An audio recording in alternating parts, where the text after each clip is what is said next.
Schoolgirl Zombie Hunter has schoolgirls that hunt zombies.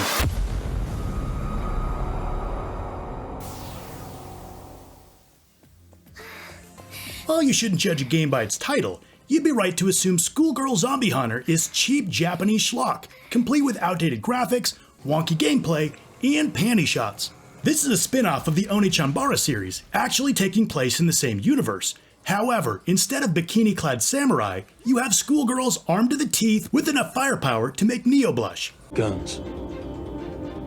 Lots of guns. The game is set in the Kirisaku Japanese Private Institute, which, as luck would have it, has become the epicenter of a zombie invasion. Just 5 girls managed to survive, and now they have to fight against hordes of horrific zombies, adorably named Zomzoms, in hopes of escape. Everything is presented like an over-the-top B-movie with campy dialogue, loads of blood, and a good bit of skin. The cast ranges from super shy to over-the-top badasses, but what they all have in common is they want to escape the school, and they're not too fond of wearing clothes. There's both a single-player story mode and a co-op multiplayer mode. However, I wasn't able to join any of the multiplayer games. While this is disappointing, it's not entirely surprising. So let's jump into the story mode. The whole thing's mission-based, with cutscenes that bookend each stint of gameplay. Even though there's a few dozen story and side missions, they all pretty much boil down to killing all the zombies. Protecting a thing while killing zombies, or getting a thing while killing zombies. Good news, there's a bunch of ways to kill all those zombies. Before each mission, you choose your girl and her loadout. This includes a large variety of guns from pistols to shotguns, SMGs, sniper rifles, assault rifles, and even a rocket launcher. Each gun displays stats like power, rate of fire, reload time, and more, and bonuses that impact those stats. From there, you can select your melee weapon, which is unique to each girl, and then customize her outfit, or lack thereof. Now, when you jump into a mission, the first thing you'll notice is the controls are jacked. This is the weirdest control scheme I've ever seen. Luckily, you can remap the buttons to something closer to any game developed in the last 20 years.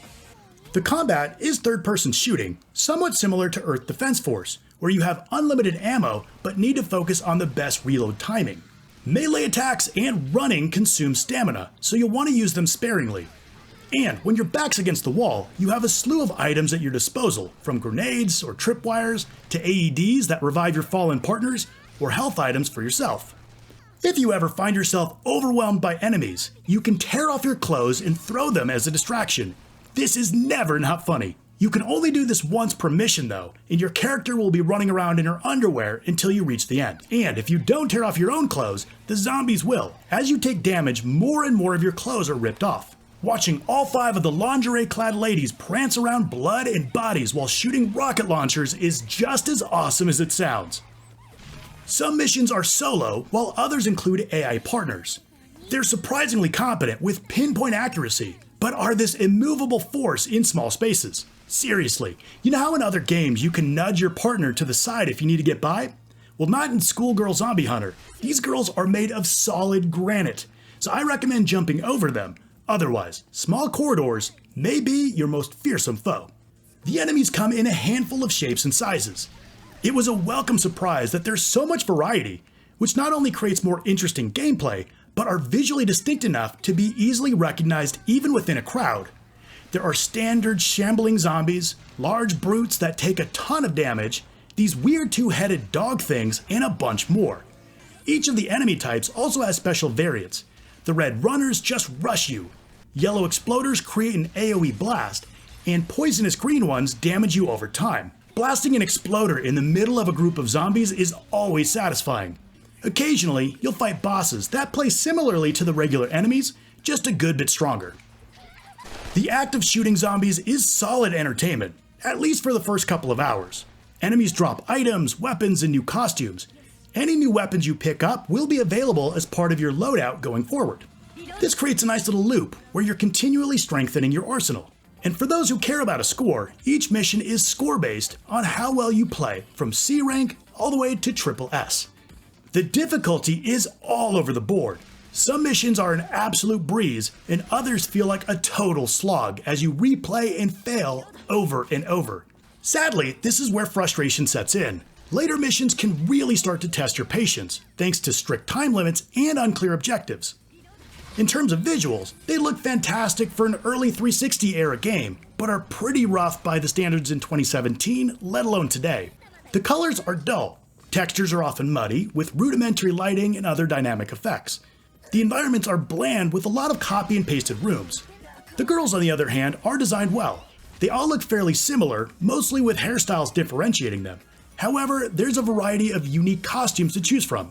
The game is by no means broken, but bugs occur fairly frequently. These are generally visual glitches, like zombies getting stuck in the air, and rarely impact the gameplay. A certain amount of jank should be expected, and these glitches are more amusing than anything else. I've heard complaints about the loading. The game does load often, but the load times aren't terrible on PS5. But beware on last-gen consoles, they could be brutal. The game was rated 17+ in Japan for violence and sexual content, but to be honest, the game never felt all that sexy. It's almost like the developers were mocking their target audience to some extent. However, the DLC is another story entirely. This has a bunch of different costumes for purchase that are so hilariously over the top. Each costume is 99 cents, and they range from different colored thongs to literally just 2 cherry tomatoes and a small leaf. That's almost as good as the banana split costume from Onechanbara Z2 Chaos, and actually, you can buy costumes from that game too. You know, I can't help but wonder how that produce stays in place when fighting zombies. Despite its flaws, Schoolgirl Zombie Hunter was a solid, camp-drenched romp, and it left me craving more. Tamsoft has developed a few games I've really dug over the years, like Senran Kagura Estival Versus and Onechanbara Z2 Chaos. And while Schoolgirl Zombie Hunter doesn't rise to the level of those games, it's still good fun. It has a goofy premise that's little more than an excuse to get these girls killing zombies. I'd have loved to see them kick things up a notch and get really weird, but instead it all felt a bit muted.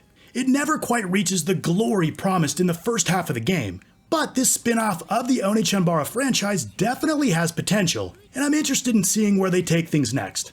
That being said, the core gameplay is fun, albeit a bit jank-ridden, and the upgrade and costume loop will keep you invested. If you've ever wanted to shoot and kill zombies while playing as a half-naked girl, look no further. Though, I'd recommend picking it up on sale. I got it for under $12, and that felt about right.